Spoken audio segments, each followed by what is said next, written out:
जाओ चंद्र, तुम अभी धनानंद से लड़ने के लिए सज्जित नहीं हो, तुम केवल एक बालक हो। और वो मेरे पिता का हत्यारा है माँ, क्षमा करें, किंतु यदि अब मैं रुक गया तो आपके अश्रु भी नहीं रुकेंगे, जो मुझे स्वीकार नहीं। रुक जाओ चंद्र, मत जाओ चंद्र, रुक जाओ।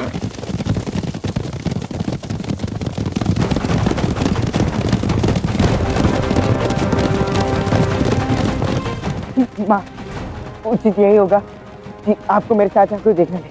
चलिए मेरे साथ।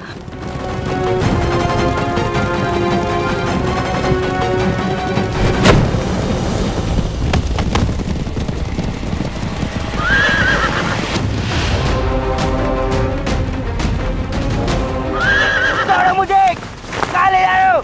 छोड़ो। चंद्र, चंद्र, चंद्र,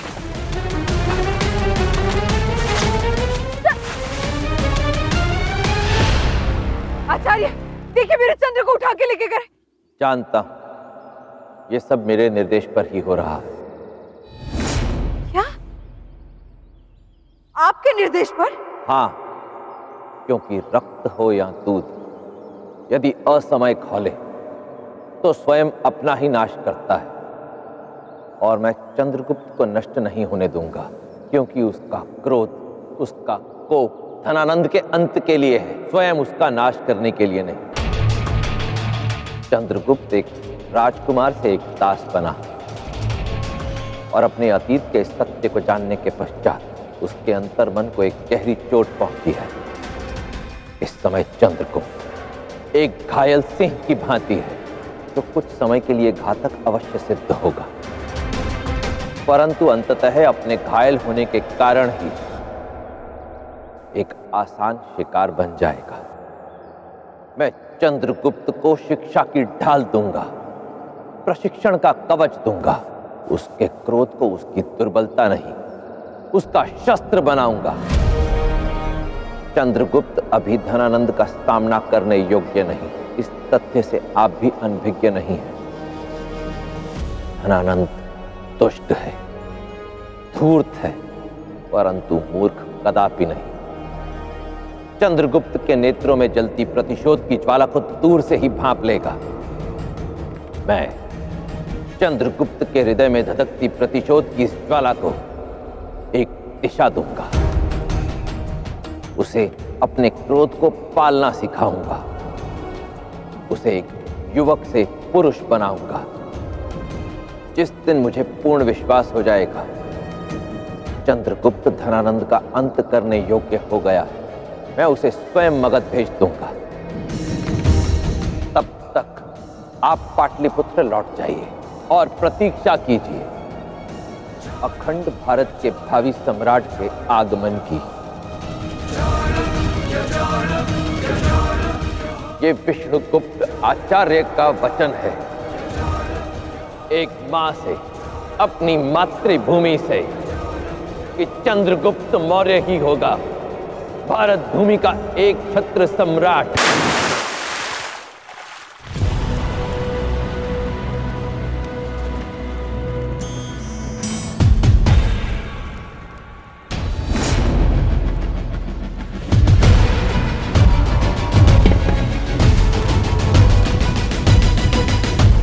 आचार्य, एक दुविधा दूर कीजिए। आप चंद्र को सम्राट बनाना चाहते हैं या शीत रोगी?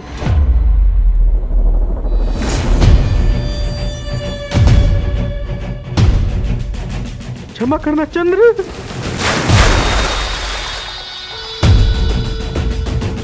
और जल डालो इस पर। कदाचित इस जल की शीतलता ही इसके भीतर जल रही क्रोध की अग्नि को शांत कर पाएगी।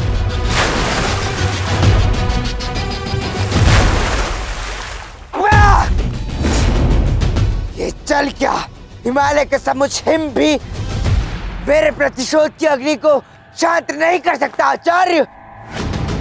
अब ये अग्नि उस धनानंद के रक्त से ही बुझ पाएगी। और आप भी तो यही चाहते थे ना आचार्य, कि मैं उस धनानंद का अंत कर दूं। तो फिर क्यों रोक रहे हैं आप मुझे? जाने दीजिए मुझे आचार्य, मेरा कर्तव्य मुझे पुकार रहा है।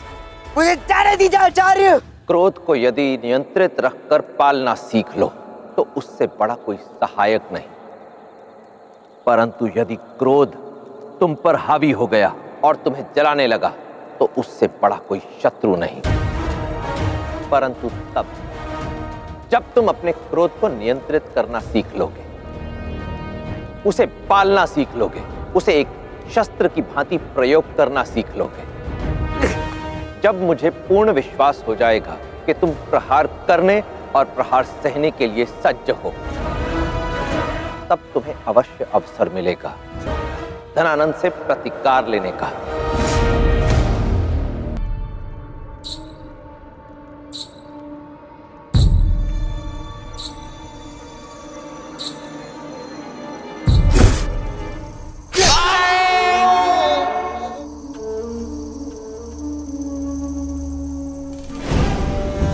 अभी भी यही सोच रहे हो कि वो स्वप्न किस आने वाले संकट का संकेत है? भूल जाओ धनानंद, तुम प्रतिभाशाली हो, बलशाली हो, तुम्हें कुछ नहीं हो सकता।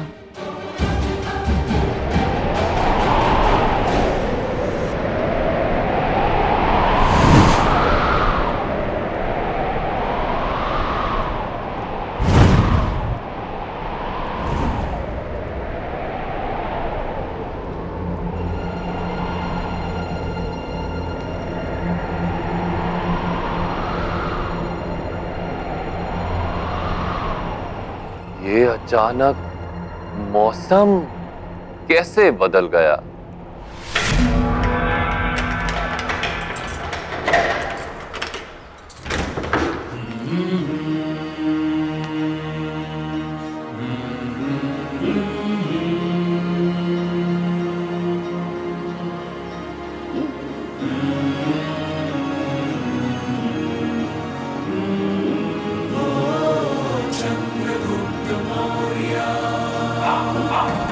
जिस झाड़ी का कांटा मुझे चुभा, मैंने उसे काटा नहीं, केवल उसकी जड़ों को खोखलाकर वहां मट्ठा भर दिया।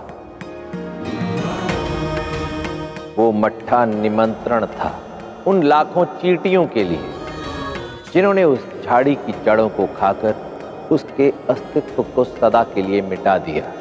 तुम्हें भी महल लौटकर धनानंद के साथ यही करना होगा, उसकी जड़ों को खोखला करना होगा। परंतु उसके लिए पहले तुम्हें धनानंद की शक्ति और उसके सामर्थ्य का आकलन करना होगा और उसके पश्चात उसका साम्राज्य नापना होगा। मैं समझ गया हूँ आचार्य। धनानंद की नाक के नीचे रहकर खोखला कर दूंगा उसके पाप के साम्राज्य को। धीरे धीरे उसकी साम्राज्य के जड़ों में लगे एक एक पत्थर को उसके स्थान से हटाऊंगा और अंत कर दूंगा धनानंद के पाप का।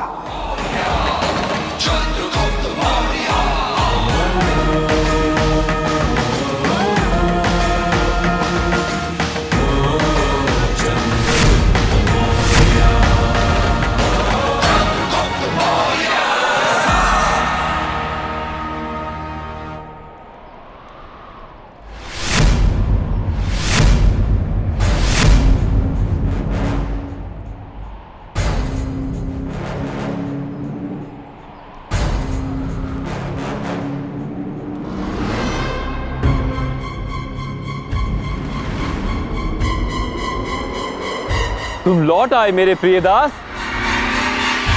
महामाते, मेरा तिलचट्टा लौट आया। स्वागत है तुम्हारा।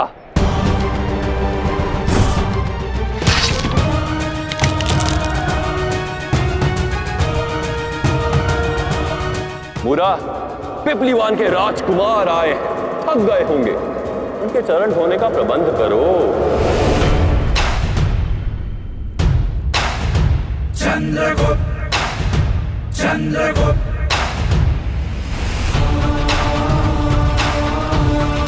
अपने पिता का प्रतिकार लेने लौटना होगा इसे, और यही लेगा अपने पिता का प्रतिकार।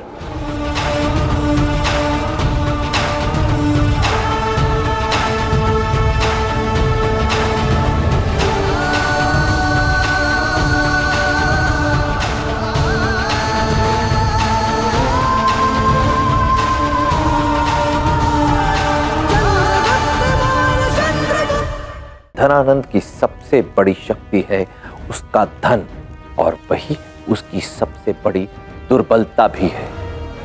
और हम इसी दुर्बलता पर निर्ममता से चोट करेंगे।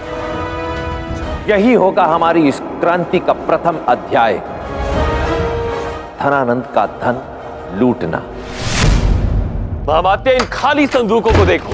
कल ये सभी खाली संदूक स्वर्ण मुद्राओं से भरे होंगे। जब मगध की भयभीत प्रजा अपने अस्तित्व के लिए कर देगी और वो सभी कर इन संदूकों में भरे जाएंगे, तो धनानंद का आनंद और भी बढ़ जाएगा। ईश्वर करे महामहिम कि हर दिन, हर वर्ष मगध का राजकोष इसी प्रकार बढ़ता है। मगध का कोष मेरा कोष। उचित कहा आपने महामहिम। मगध अर्थात सम्राट धनानंद, और सम्राट धनानंद अर्थात मगध। वो तो है महामाते, किंतु जब बात धन की आती है तो मैं थोड़ा भिन्न सोचता हूं। मगध से भिन्न। आप तो जानते ही हैं महामाते। जी महामहिम, जानता हूं। इसलिए आपके प्रिय धन को उसके उपयुक्त और सुरक्षित स्थान पर भेजने का प्रबंध कर दिया है मैंने। एक ऐसा स्थान जो मगध में ही है, पर मगध के दृष्टि में नहीं। कल की प्रतीक्षा रहेगी मुझे। कल ना केवल मेरा धन आ रहा है, अपितु मेरे तिल चट्टे के 3 मित्र भी आ रहे हैं। और आप तो जानते ही हैं महामाते कि मुझे असक्षम लोग बिल्कुल नहीं बाते। निश्चिंत रहिए महामहिम। इस सामर्थ्य राक्षस के होते हुए ऐसा कोई व्यक्ति राजमहल में प्रवेश नहीं कर सकता जिसके मन में, जिसके मंशा में, जिसके प्रतिभा में सम्राट के प्रति सेवा भाव न हो।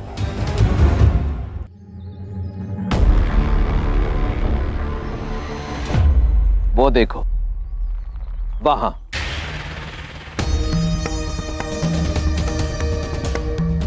इन गाड़ियों में वो धन जा रहा है जो धनानंद ने मगध की प्रजा से कर के रूप में वसूला है। यही है धनानंद की सबसे बड़ी शक्ति भी। हे भगवान, हम किस प्रकार धनानंद की अपार शक्ति और धन के सामने टिक पाएंगे आचार्य? धनानंद के धन से थोड़ा धन चुराकर अपने शत्रु की शक्ति छीन लो और स्वयं शक्तिशाली हो जाओ। यदि राजकोष जाने वाली इन गाड़ियों की सुरक्षा व्यवस्था ऐसी है, तो धनानंद के राजकोष की व्यवस्था तो 100 गुना अधिक होगी, और वहां से धन चुराना असंभव है। मेरे साथ आओ।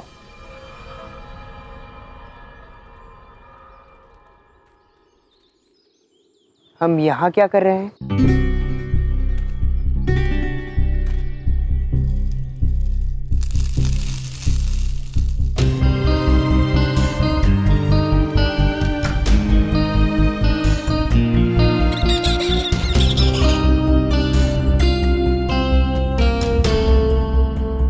देखा क्या किया इस वानर ने? इसने कुछ मूंगफलियां खाई और कुछ आगे के लिए जमा कर रहा है। उचित कहा तुमने। धनानंद भी इस वानर की भांति ही है। वो अपने धन को लेकर इतना असुरक्षित है कि अपना सारा धन केवल राजकोष में नहीं रखता, कुछ धन किसी गुप्त स्थान पर छिपाकर भी रखता है, ताकि वो उसके दुर्दिनों में उसके काम आ सके।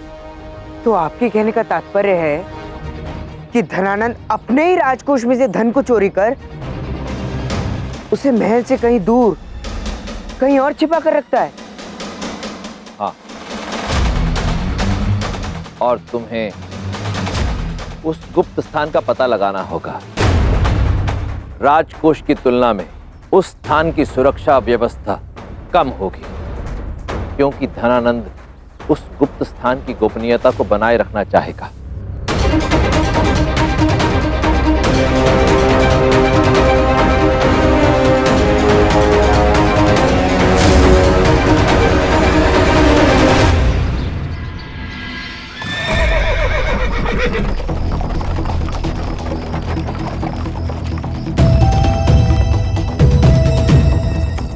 चलो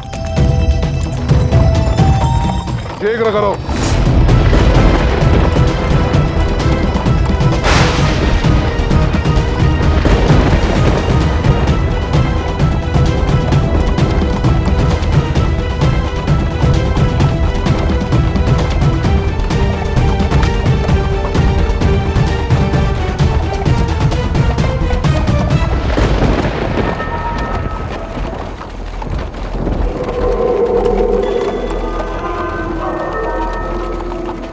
इन अश्वों ने अपनी चाल क्यों बदल ली?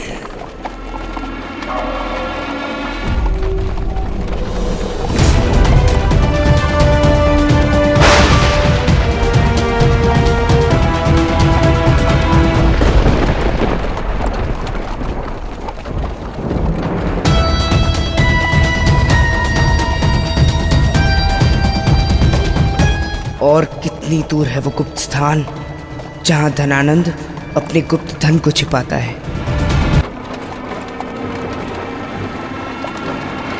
रथ रोको।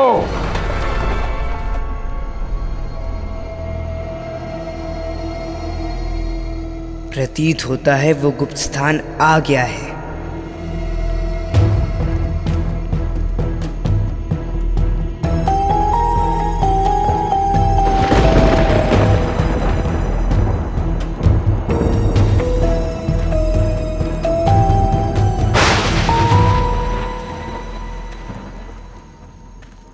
क्या बात है अमात्य जी, आज पहली बार आपने गुप्त स्थान से पहले ही रथ को रोकने का आदेश दे दिया। अश्व ऐसा प्राणी है जिसे धोखा देना बहुत कठिन है।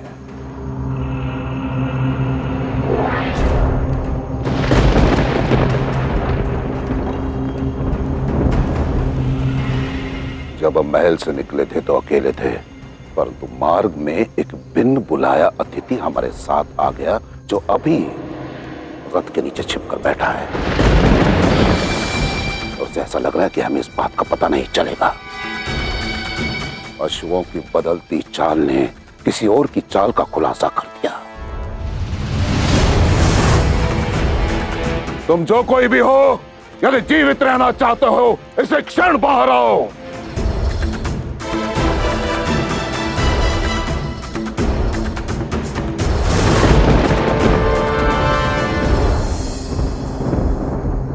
निकालो घुसपैठिए को बाहर, इसे चढ़।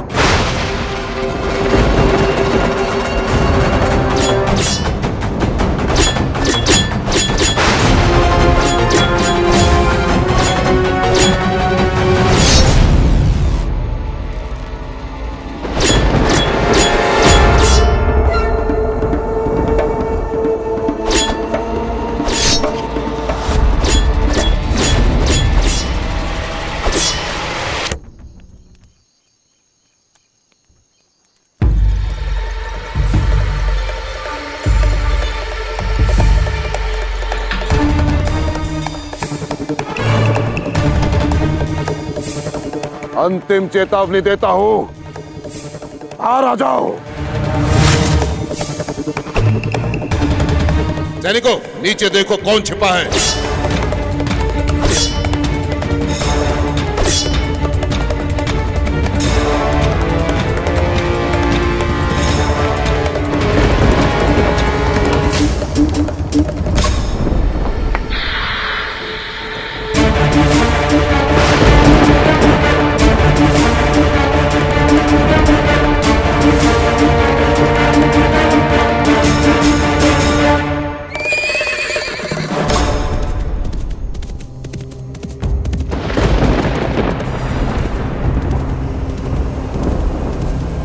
आक्रमण करो, बच के जाने ना पाइए।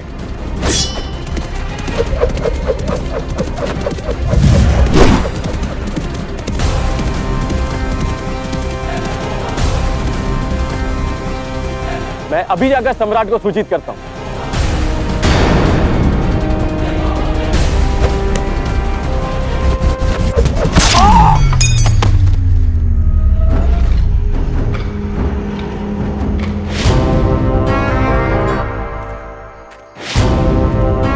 इसलिए तुम सैनिक हो और मैं अमात्य।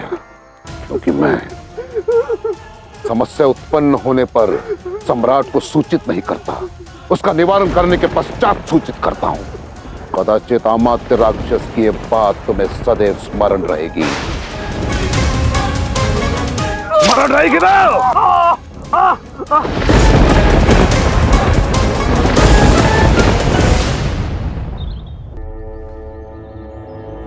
मैं हार गया आचार्य। मैं ये तक नहीं पता लगा पाया कि धनानंद अपना धन किस स्थान पर छिपाता है। जब मैं इतना सरल कार्य करने में विफल हो गया तो फिर मैं उस धनानंद का सामना कैसे कर पाऊंगा?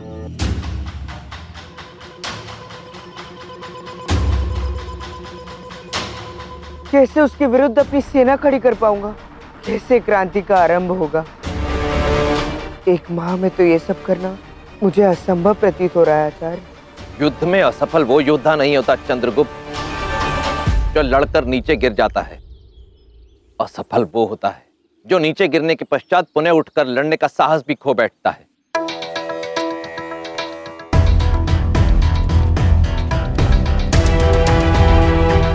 इस चींटी को देख रहे हो चंद्रगुप्त? देख रहे हो कैसे वो अपने मुंह में मिष्ठान का एक छोटा सा टुकड़ा लेकर उसे अपने छिद्र तक ले जाने का भरसक प्रयास कर रही है। बार बार गिर जाती है परंतु पराजय स्वीकार नहीं करती।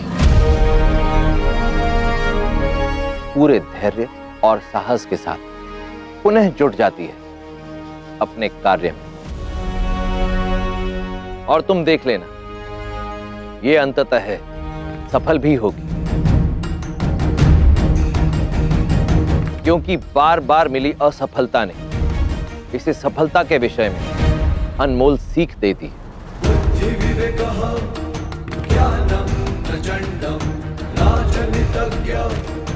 यदि धनानंद के गुप्त धन तक पहुंचना इतना ही सरल होता तो अब तक असंख्य लोग वहां तक पहुंच चुके होते चंद्रगुप्त। यदि तुम्हें उस धन तक पहुंचना है तो इस चींटी की भांति निरंतर और अथक प्रयास करने होंगे। एड़ी चोटी का बल लगाना होगा।